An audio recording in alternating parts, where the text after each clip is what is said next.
This interview is for information only and should not be considered as investment advice or a recommendation to buy shares in the company featured. Welcome to this Stock Box interview.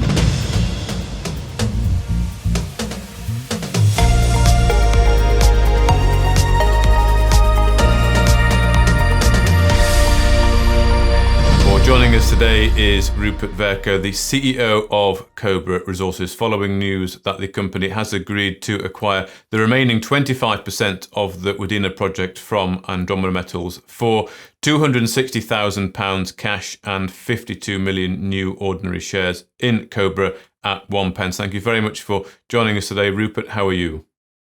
Hi, Mark. I'm very well, thanks. Thanks for having me.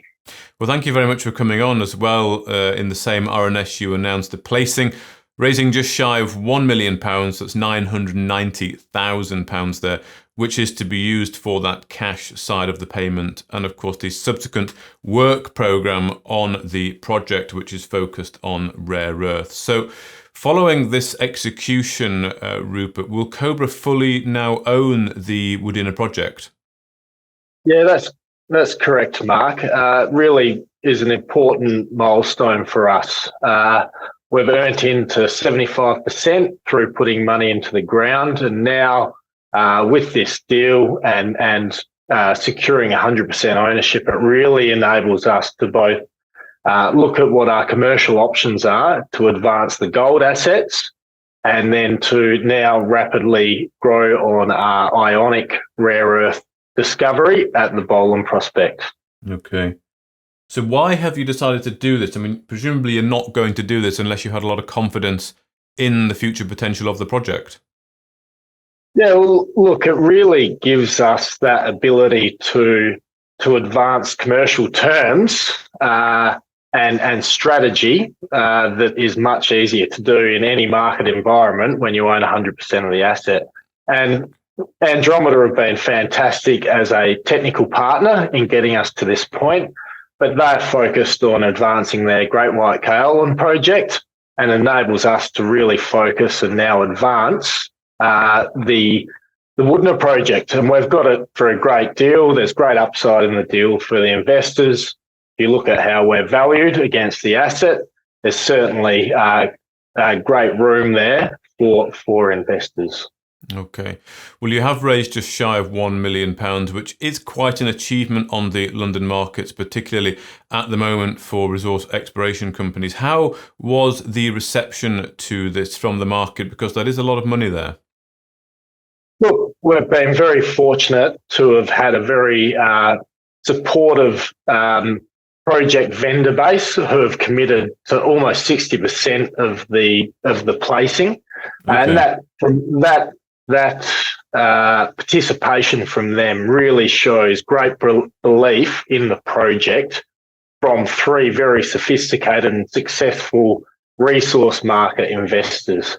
So that has really helped us be able to achieve a premium placing in a pretty tough environment. And we're certainly very grateful for the support we've had from existing investors and new investors to enable us to advance what we believe is a pretty exciting discovery in the Boland Ionic Rare Earth project.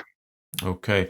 Well, let's talk about that then, the Boland Ionic Rare Earth project there. How are you going to bring this project closer to development here? I mean, I know you've got the discovery there of rare earths, but you have to take it down the development curve. You've got a lot of money now to go and execute, as you say, on your planned work program. So I'd like to know a bit about your planned work programs, but also it's expensive, isn't it? You can burn up the money quite quick. So how are you going to use it prudently?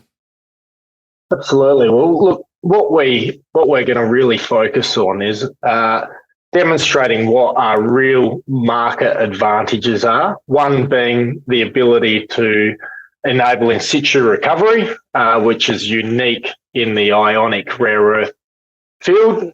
We've de-risked the metallurgy essentially to a point, and what we want to do now is demonstrate that proof of concept for ISR, and then look at or demonstrate through a pretty cost-effective work program what we see the value add opportunities being that will give us that realisation of what the asset value is to the market. So those key identifiers are really great upside that we believe we'll be able to demonstrate through advancing the ISR.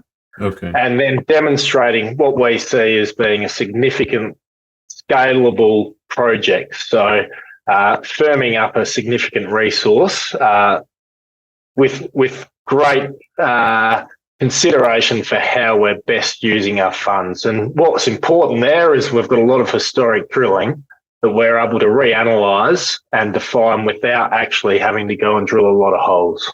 Okay.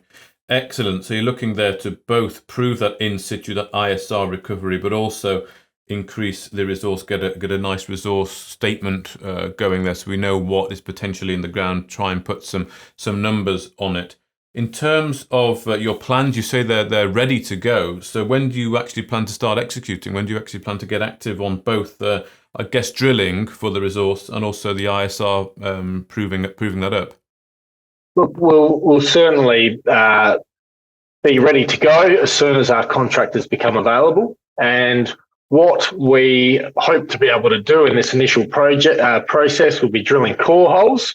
And these core holes will then be cased, and that infrastructure will inform the future infrastructure for a potential ISR pilot study and enable us to really de-risk and demonstrate the environmental benefits of ISR and demonstrate what the CapEx and operational cost benefits are compared to the traditional mining extraction methods. Okay, so we can look forward to seeing some of those numbers then, so we can start to understand exactly what's going on. I would like to do a special feature with you on the Boland prospect here, just with some slides. You know, we take 20 minutes, half an hour. We look at what you've done there. We look at the resource or the project, let's say, and we look at what your plans are to do with the ISR there. You said, just a final question, when contractors are available. Have you any idea on timelines here? Absolutely. Look, we're talking now. We were hoping to be in there by the end of the year. We're getting very close towards Christmas now. It may creep into the start of 2024. Okay. Well, thank you very much for your time today, Rupert Verka, the CEO of Cobra Resources, and let's do a bit more of a deep dive into the project, get a better understanding of what you've got there. Thank you very much, Mark. Much appreciated. If you enjoyed this interview, then give us a thumbs up, a like or a retweet. Subscribe to us on YouTube or follow us on Twitter and hit that notification bell to be the first to know when we release new content. There's loads of great content on our website too, across all our programs at stopboxmedia.com. Thank you for watching.